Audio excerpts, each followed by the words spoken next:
This is an introduction to mythology. What are myths? The word myth comes from the Greek word mythos, which means story.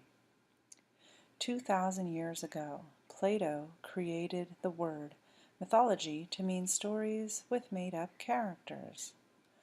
These stories are spiritual in nature and often contain gods or other divine beings with supernatural powers. Why did ancient societies write Greek myths? People created myths to explain the unexplainable. They needed to understand how the world worked, how the world came to be, where people came from.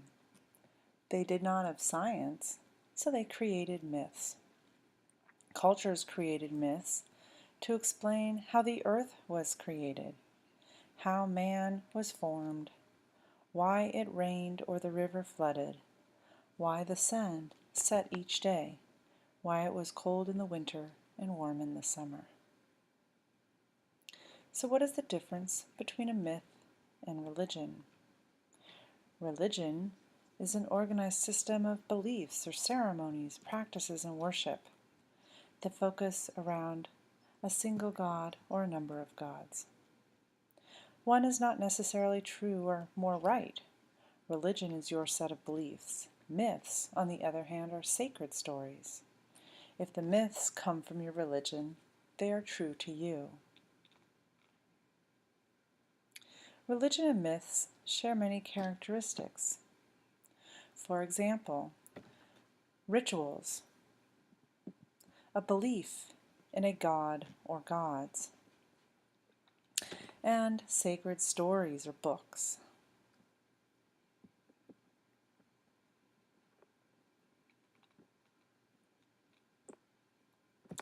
So, the question is, are myths real?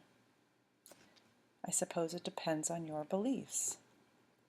Although they can't be proven through science or archaeology, perhaps there is enough evidence to suggest that they are real.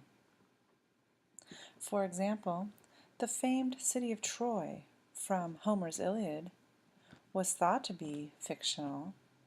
However, in 1871, an amateur archaeologist named Heinrich Schliemann and his wife discovered the buried city of Troy. They actually found 9 different cities, each layer built on top of the one previous. Another example is that King Arthur, a famous British king whose story is still well known, was most likely based on a real person. However, the details of his heroic adventures don't necessarily have much proof. Arthur was probably based on a tribal chieftain in Wales or early Celtic Ireland. He is also later mentioned as a military chieftain fighting against the Saxon and North invaders. All of these people living possibly hundreds of years apart. So he may have started out real, but different things have changed who he really is.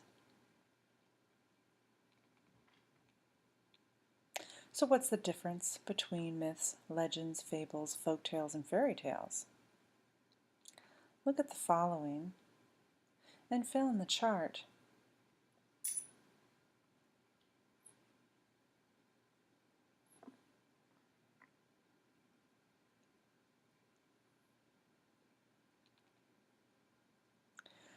Why do myths from different cultures share so many similarities?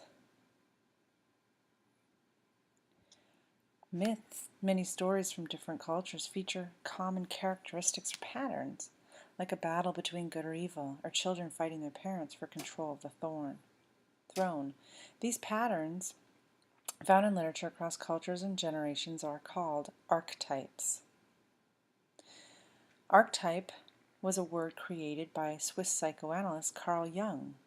Jung believed that all humans shared ideas they were not even aware of that were passed down through every generation.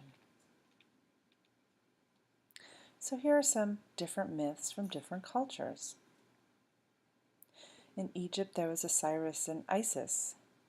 Mesopotamia is the Epic of Gilgamesh.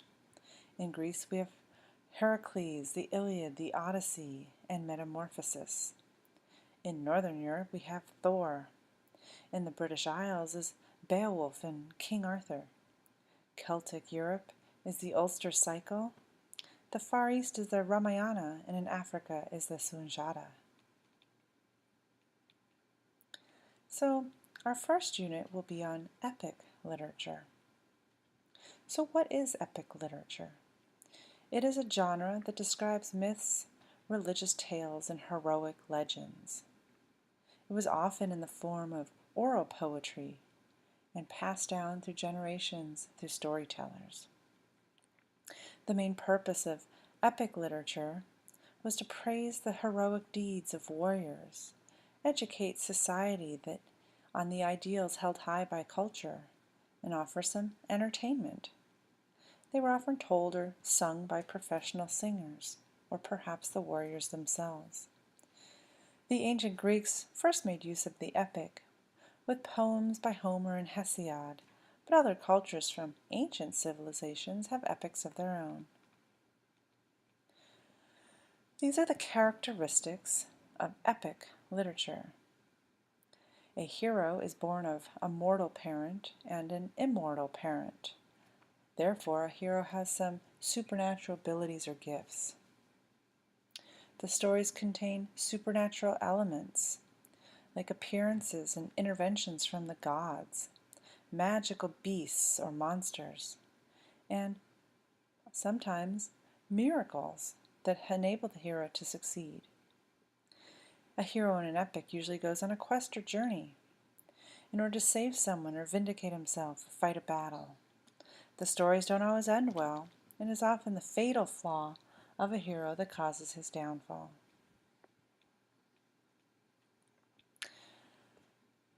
Mythology has had an impact on modern society. In Greek and Roman mythology, it's still taught today in schools. Mythologies from around the world make money at the box office in the form of movies.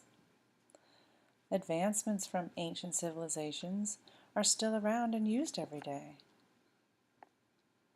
Ancient mythologies have influenced contemporary religions as well. Some mythologies are still prevalent in religions today. For example, in Hinduism, is credited with yoga and other exercises that are popular around the world. Monuments of ancient gods are also still very popular.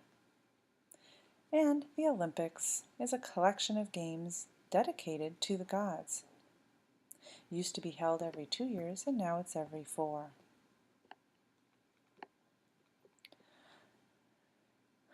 Here are some ideas about what other people think of mythology. Read them to yourself.